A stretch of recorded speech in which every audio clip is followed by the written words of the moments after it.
25년 6월 19일 목요일 날마다 말씀과 동행하는 동행 묵상 시간입니다. 역대상 19장 1절에서 20장 8절까지 하나님 말씀, 의리 있는 사람 다윗이라고 하는 말씀 제목입니다. 여러분 매주 수요일은 동행 묵상 방송 올리지 않고 용인 동행교회 수요 큐티 예배 시간에 수요일 본문의 묵상과 적용에 대한 메시지를 들을 수 있습니다.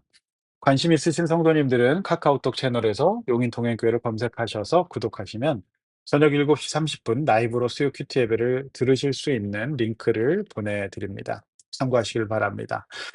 자, 오늘 본문은 이제 어제의 승리와 수많은 전리품들에 대한 하나님의 큰 그림에 대한 말씀에 이어서 다윗이 자신의 역할을 인정하고 하나님 앞에서 항복함으로써 승리할 수밖에 없는 조건을 만들었습니다. 그래서 이제 그 이후에도 다윗은 어떻게 하고 있는지, 자, 어떤 일이 있을까요? 오늘 본문 함께 보겠습니다. 자, 1절에서 5절은 안타까운 내용의 본문이 이제 나오게 되지요. 암몬 자손 왕 나하스의 아들에게 다윗은 그의 부친이 베풀어 준 호의를 기억하고 신하들에게 문상을 보냅니다. 그런데 이제 3절에서 암몬 자손의 지도자들은 그 뜻을 왜곡하고 다윗 왕국에서 온 정탐이라고 모함합니다. 그러자 4절에서 중심을 못 잡고 오판한 한운 왕은 다윗의 신하들에게 모멸감을 주는 행동을 하고 돌려보냅니다. 최선의 호의를 악의로 갚아버린 참으로 어리석은 행동이었죠. 다윗은 지금도 공의와 정의에 입각하여서 제국을 통치하고 있었던 것 같습니다.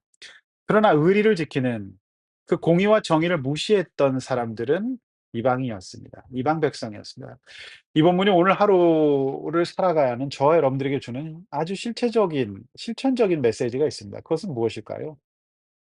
첫째, 다윗처럼 의리를 지키는 바른 사람이 되십시오.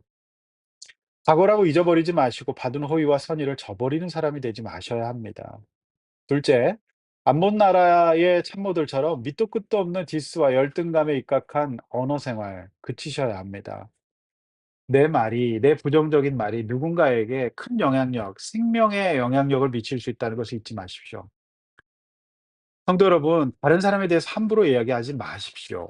되도록 선한 말, 힘이 되는 말을 해도 부족할 세상살이에 언제나 비난, 비판, 비교하는 말을 한다면 수단만 좋아할 겁니다. 여러분 곁에서 이런 말을 늘 하는 사람은 멀리하십시오. 그 말들이 저와 여러분의 합리적이고 객관적인 판단, 영적인 판단을 방해할 수 있습니다. 오늘 이 본문 앞에서 우리 각자의 언어 습관을 돌아보십시다. 느헤미야처럼 기도하고 경우에 합당하고 상대방을 세우는 말을 해야 하나님의 역사가 일어납니다. 또 무엇을 결정할 때 에, 어떤 영향을 받아서 결정하는지도 점검하십시오. 말씀이 아니라 사람들의 부정적인 이야기를 듣고 판단하지 말라는 말입니다. 자, 6절에서 이제 13절 이제 말씀 쭉 나오는데요. 이 말씀들은 이제 그들과의 전쟁에 대한 말씀입니다. 그들이 이제 군대를 모으고 어 무기들을 모아 가지고 전쟁 벌이죠. 결론부터 말씀드리면 당연히 다윗 왕국이 이깁니다. 이 전쟁을 감당한 사람들은 10 절의 요압과 11 절의 아비새와 장수들입니다. 그러면서 12 절에서 그들은 이미 이제 하나가 되어 있습니다. 13절 하나님이 우리와 함께 싸우시니 이길 수 있다고 독려합니다. 이처럼 뭔가 일이 되려면 승리하려면 믿음 안에서 한마음 한뜻이 되어야 됩니다. 가정에서도 마찬가지입니다. 부모님 그러니까 부부가 서로 각자 하나님을 믿는 믿음 안에서 하나가 되어야 자녀 교육이 가능합니다. 하나님이 힘을 주지 않으면 각자 서로 싸울 수밖에 없고 당연히 하나 될 수는 없죠. 자 16 절 19절 말씀 쭉 나와 있는데요. 자, 패한 사람들이 포기하지 않고 주변 국가들의 도움을 구합니다. 결국 무산됩니다. 아무리 저들이 세력을 형성하고 하나님의 백성을 대적할지라도 이길 수는 없습니다. 성도 여러분, 본문이 주는 메시지는 분명합니다. 그것은 우리 인간이 정치적인 동물이라 누군가에게 줄을 서고 도움을 구해야 될 때도 있습니다. 그러나 결정적인 순간에는 하나님만 의지해야 된다는 겁니다.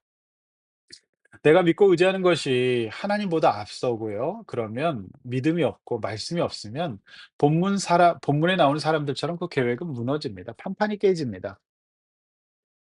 사람과 하나님 다 믿어야 합니다. 둘 다 믿어야 합니다. 그런다 무엇보다도 중요한 것이 하나님이 계셔야 됩니다. 그리고 하나님 안에서 서로 통할 때 믿어야 됩니다. 기도하십시오. 주일날 용인통일교회 강단에서는 느헤미야서 강해가 진행되고 있습니다. 말씀 들으신 성도님께서는 제가 드리는 이 말씀이 어떤 말씀인지 아실 겁니다. 제가 설교를 하고 이런 나눔을 들었습니다. 전에 목사님께서 힘들 때 기도하자고 했을 때는 그 말이 현실적으로 다가오지 않았지만 이제 믿음이 좀 생기고 살아보고 말씀을 듣다 보니까 기도가 정말 중요한 것이고 하고 싶다는 생각을 하게 되셨다라고 하는 겁니다. 그렇습니다. 기도하고 하나님을 의지하십시오. 그러면 하나님이 일하실 겁니다. 자, 20 장 1 절에서 7 절까지 말씀 계속 이어집니다. 자, 여러분 이 본문 보시면 승리가 이어지죠. 특별히 2 절은 전리품의 이 규모가 엄청납니다. 3 절에서 일꾼들까지 확보하게 되죠. 4절 이하에서는 블레셋 거인들을 무찌른 기록들이 나오고 있습니다. 키 큰 자의 손과 발. 네. 음. 여러분 상대할지라도 하나님 이길 수 없어요. 그래서 기독교 신앙은 교양이나 취미가 아니라 구원이라고 말하는 겁니다. 생명이 달린 문제거든요. 마지막 8 절이 굉장히 인상적입니다. "가드의 키 큰 자의 소생이라도 다윗의 손과 그 신하의 손에 다 죽었더라." 성도 여러분, 믿음으로 말씀으로 지혜롭게 살아야 합니다. 신앙은 우선순위의 싸움입니다. 무엇보다도 하나님을 의지해야 됩니다. 그리고 세상 앞에서 두려워하지 마십시다. 오늘 본문의 시작이 화친으로 시작된다는 거 잊지 마십시오. 그리스도인, 기도 많이 하는 사람이 싸움꾼이 될 필요는 없어요. 품을 사람은 품어야 됩니다. 정의와 공의에 입각하여서 살아야 합니다. 그러나 사랑과 자비도 통하지 않을 때 그때는 믿음의 영적 싸움을 시작하시면 되는 겁니다. 주께서 반드시 승리하게 하실 것을 믿습니다. 기도하시겠습니다. 하나님 아버지, 의리를 지키는 사람 되게 하여 주시옵소서. 과거에 베풀어 줬던 선의와 이런 은혜들 잊지 않는 사람 되게 하여 주시옵소서. 그리고 우리 언어 습관이 이방 백성들처럼 이러한 비루한 언어 습관 되지 않기를 원합니다. 또 그런 이야기 듣고 판단하고 행동하지 않게 하여 주시옵소서. 어떤 힘들도 우리가 하나님 앞에 나아가서 영적으로 그분의 뜻을 구하며 살아갈 때 이길 수 없다는 사실을 믿게 하여 주시옵소서. 오늘 하루 잠자리 들 때까지 오늘 이 말씀 꼭 붙들고 우리의 입술과 우리가 기도하는 입술을 지키고 기도하는 하루 되게 하여 주시옵소서. 예수님의 이름으로 기도하옵나이다. 아멘.